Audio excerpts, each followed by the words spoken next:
वंचित बहुजन आघाडीची अद्याप महाविकास आघाडीसोबत पूर्ण युती झाली नाही। त्यामुळे इतर पक्षांच्या बैठकीला किंवा कार्यक्रमाला बोलवत असतील तरी पदाधिकारी कार्यकर्त्यांनी उपस्थित राहू नये असं आवाहन वंचित बहुजन आघाडीचे प्रमुख प्रकाश आंबेडकरांनी केलं आहे। तसंच महाविकास आघाडीत वंचित आहे की नाही याबाबत संभ्रम असल्याचंही प्रकाश आंबेडकरांनी म्हटलं आहे।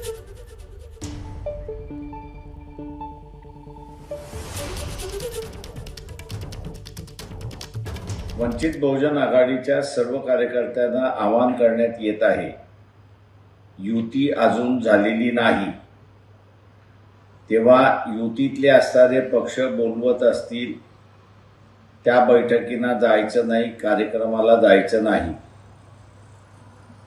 पक्षाकडून जोपर्यंत आदेश येत नाही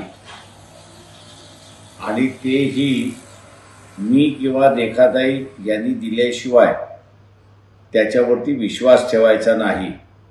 कार्यकर्त्यांनी हे पाळावं अशी त्यांना नम्र विनंती। वंचित महाविकास आघाडीचा घटक आहे की नाही आहे हा संभ्रम अद्यापही आहे महाराष्ट्राला, तुम्ही काय सांगाल? तो संभ्रम आम्हालाही आहे की आम्ही निमंत्रक आहोत की घटक आहोत, तो संभ्रम आम्हालाही आहे।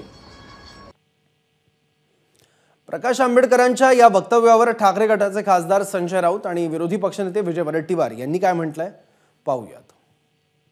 बाळासाहेब आंबेडकरांचं वक्तव्य जे आहे हे मी ऐकलं आणि ही प्रत्येक पक्षाची एक शिस्त असते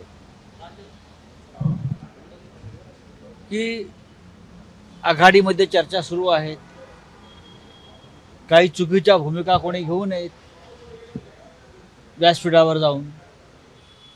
त्याच्यामुळे त्या बाळासाहेबांच्या त्या वक्तव्याकडे तुम्ही त्या चुकीच्या अर्थानं पाहू नका। नाही, आता आमची चर्चा झाली, 2 दिवसामध्ये तीनही पक्ष प्रकाश आंबेडकर साहेबांशी बोलतील आणि मला फार तर 6 तारखेपर्यंत 5 किंवा 6 तारखेपर्यंत हा तिढा पूर्णतः महाराष्ट्रात सुटलेला दिसेल असं मला वाटतं। एबीपी माझा, उघडा डोळे बघा नीट।